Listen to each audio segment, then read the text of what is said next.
மாயி படத்துல வடிவேலு எதிர்பார்ப்போடு இருக்கும்போது வாமா மின்னலு அப்படின்னு சொல்லக்கூடிய அந்த அழைப்பு மாதிரி இஸ்ரேல்ல 10ல இருந்து 12 நாட்களுக்குள்ள அவங்களுடைய அயன்டோமினுடைய செயல்பாடுங்கிறது முடிஞ்சு போயிடும். பேட்டரி எல்லாம் அவுட்டு, காலியா போச்சு.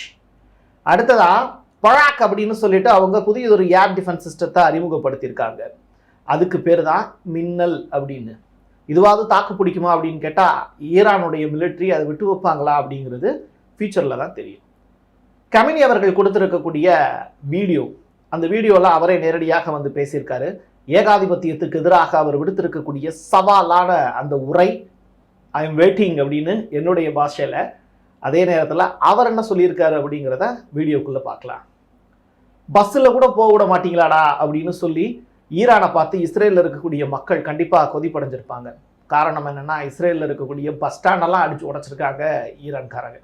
இது மட்டுமல்ல, அங்கே இருக்கக்கூடிய இந்தியர்களுக்கு என்ன ஆச்சு அப்படின்னு கேட்டால், ரஷ்யாவினுடைய உதவி, ஈரானுடைய சப்போர்ட்டு, அர்மேனியாவுக்கு போயிருக்கக்கூடிய இந்தியர்கள், அதை தாண்டி அஜர்பைஜான் வழியாக டெல்லியை வந்தடைந்திருக்கக்கூடிய இந்தியர்கள் பாதுகாப்பாக இருக்கிறார்கள் அப்படிங்கிற பெருத்த செய்தி ஈரானுக்கு ஒரு நன்றி சொல்லிட்டு வீடியோக்குள்ளே போயிடலாம். வாங்க பார்க்கலாம் உறவுகளே. இது பிரசாத் சிக்னேச்சர்.